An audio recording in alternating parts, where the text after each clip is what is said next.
Assalamualaikum warahmatullahi wabarakatuh. Perkenalkan, nama saya Mega Agiria. Saya dari kelas manajemen 5B NPK 058. Di sini saya akan mempresentasikan hasil dari materi 1 sampai 3 manajemen rantai pasok.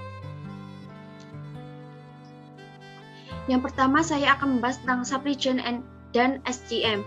Apa itu supply chain? Supply chain adalah jaringan perusahaan-perusahaan yang secara bersama-sama bekerja untuk memproduksi dan mengantarkan suatu produk ke tangan pemakai akhir, atau disebut juga dengan yang lainnya. Pengertian dari yang lainnya yaitu supply chain adalah serangkaian kegiatan meliputi koordinasi, penjadwalan, dan pengendalian terhadap pengadaan, produksi, persediaan, dan pengiriman produk atau pelayanan jasa kepada pelanggan yang mencakup administrasi harian. Yang kedua adalah SCM adalah metode, alat, atau pendekatan pengelolaannya. Jadi supply chain ini fisiknya, sedangkan SCM ini adalah metodenya. Area cakupan SCM. Kegiatan utama yang masuk dalam klasifikasi SCM adalah yang pertama, kegiatan merancang produk baru atau product development. Yang kedua, kegiatan mendapatkan bahan baku atau procurement. Yang ketiga adalah kegiatan merencanakan produksi dan persediaan atau planning and control. Yang keempat adalah kegiatan melakukan produksi atau production. Yang kelima adalah kegiatan melakukan pengiriman atau distribution. Detail cakupan SCM. Yang pertama adalah pengembangan produk. Nah, di sini pengembangan produk yaitu yang pertama yang dilakukan adalah melakukan riset yang merancang produk baru, melibatkan supplier dalam perancangan produk baru. Yang kedua adalah pengadaan.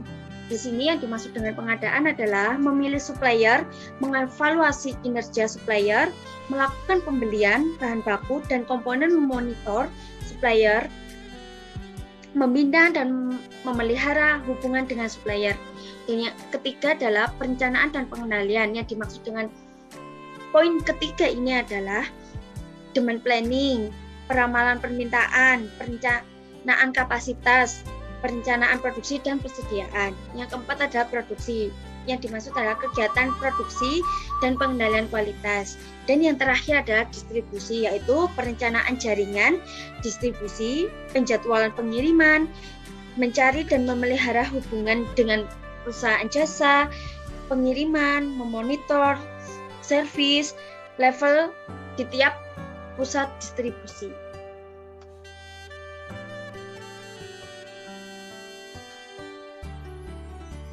Selanjutnya, tantangan dalam mengelola supply chain. Tantangan dibagi menjadi dua. Yang pertama adalah kompleksitas struktur supply chain. Di dalam kompleksitas struktur supply chain ini terdapat internal perusahaan dan eksternal perusahaan.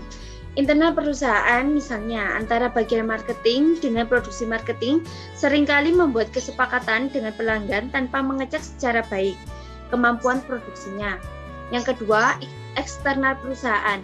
Misalnya antara supplier yang menginginkan pemesanan produknya jauh-jauh hari sebelum waktu pengiriman dan sedapat mungkin pesanan tidak berubah. Tantangan yang kedua adalah ketidakpastian. Sumber ketidakpastian yaitu 1. Ketidakpastian pembeli, 2. Ketidakpastian dari supplier yaitu terkait dengan pengiriman, harga, kualitas maupun kuantitas. Yang ketiga adalah ketidakpastian internal yang bisa disebabkan kerusakan mesin, kinerja mesin yang tidak sempurna, tenaga kerja serta waktu maupun kualitas produksi. Pentingnya lokasi. Salah satu keputusan yang paling penting yang dibuat oleh perusahaan adalah di mana akan menempatkan kegiatan operasional mereka. Maka keputusan yang harus diambil selanjutnya oleh manajer operasional adalah strategi lokasi. Pilihan-pilihan yang ada dalam lokasi meliputi 1. Tidak pindah, tetapi meluaskan fasilitas yang ada. 2. Mempertahankan lokasi yang sekarang selagi menambah fasilitas lain di tempat lain. Ketiga, menutup fasilitas yang ada dan pindah ke lokasi lain. Faktor-faktor yang mempengaruhi lokasi. Yang pertama, produktivitas tenaga kerja. Yang kedua, nilai tukar dan resiko mata uang. Yang ketiga, biaya. Keempat, sikap. Kelima, kedekatan dengan pasar. Keenam, kedekatan dengan supplier.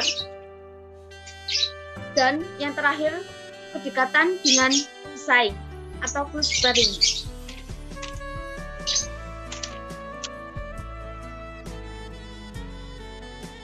Nah, selanjutnya metode penentuan lokasi. Yang pertama ada location factor rating, adalah sebuah metode penentuan lokasi yang mementingkan adanya objektivitas dalam proses pengenali biaya yang sulit untuk dievaluasi. Faktor yang dipertimbangkan faktor baik yang kualitatif maupun kuantitatif. Dianalisis dengan cara mengkuantifisir semua faktor. Di dalam lokasi faktor rating ini terdapat beberapa step. Yang pertama, membuat daftar faktor yang disebut faktor kunci sukses. Yang kedua, buat pembobotan untuk setiap faktor yang telah ditetapkan. Yang ketiga, skala penilaian untuk setiap faktor. Keempat, menetapkan beberapa alternatif lokasi. Kelima, beri penilaian untuk setiap alternatif lokasi. Keenam, analisis setiap lokasi. 7, berikan rekomendasi berdasarkan nilai poin. Yang kedua, ada Center of Gravity Technique.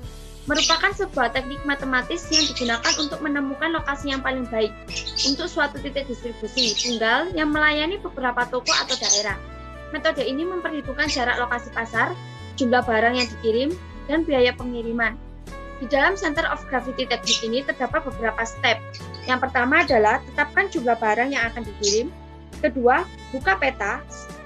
Tentukan suatu tempat sebagai titik origin.